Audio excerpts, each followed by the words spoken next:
POCSO case బాధితురాలి పట్ల కేంద్ర మంత్రి బండి సంజయ్ అనుచిత వ్యాఖ్యలు చేశారని బీఆర్ఎస్ నేత ఆర్ఎస్ ప్రవీణ్ కుమార్ తీవ్రంగా మండిపడ్డారు. బాధితురాలి శీలాన్ని శంకించేలా మాట్లాడటం సిగ్గుచేటని జర్నలిస్ట్ సంగప్ప మధ్యవర్తిత్వంతో బాధితులను బెదిరించారని ఆరోపించారు. హైదరాబాద్ సిపి వెంటనే బండి సంజయ్ నివాసంలోని సీసీటీవీ ఫుటేజీని పరిశీలించి ఫోన్ రికార్డులను తనిఖీ చేసి కఠిన చర్యలు తీసుకోవాలని ఆయన డిమాండ్ చేశారు.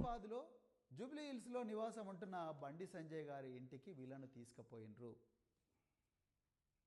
ఆ అమ్మాయి తన బాధంతా వెళ్ళబుచ్చుకున్నది. ఇగో మీ కొడుకు నన్ను ఇడివంగా చేసిండు, ఇగో వీడియోలు ఇట్లున్నాయి, చాటింగ్లు ఇవున్నాయి, అవన్నీ ఉంటే బండి సంజయ్ గారు చెప్పింది ఏందా అంటే, ఆ అమ్మ నాకు చెప్పిందండి, బండి సంజయ్ గారు చెప్పింది ఏంటంటే, మీరు మీ బిడ్డ ఎంతమందితో తిరిగిందో ఏందో నాకు తెలియదు, నేను మాత్రం దీనికి ఒప్పుకునే సవాలే లేదు.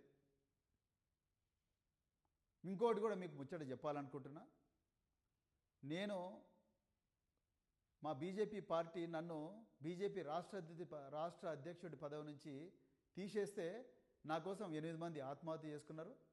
ఇంకా నా సంగతి ఏందో మీకు అర్థమైంది కదా. రేపు మీ మీద ఏం జరిగినా మళ్ళీ నేను రెస్పాన్సిబుల్ కాదు, నకరాలు చేయకూరి, ఇక్కడ నుంచి వెళ్ళిపోండి, ఏదైనా సెటిల్ చేసుకుందాం అని చెప్పి భయపెట్టించి పంపించిండంట. ఇది సంగప్ప గారి సమక్షంలో జరిగింది. ఆ మహిళ చెప్పింది నాకు.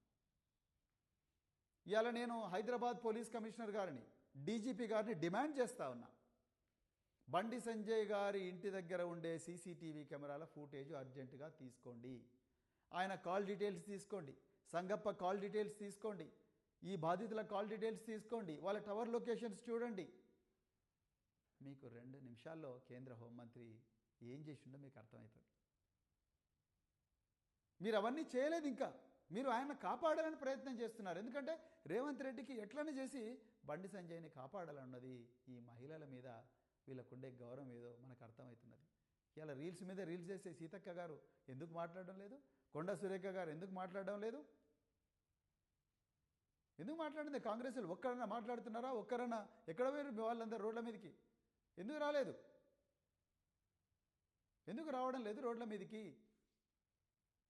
సోనియా గాంధీ గారికి ఈ విషయం చెప్పిండ్రా? ప్రియాంక వధేరా గారికి ఈ విషయం చెప్పిండ్రా? మీరు చెప్పలేదు. కేవలం బీఆర్ఎస్ పార్టీ కొట్లాడుతున్నారు.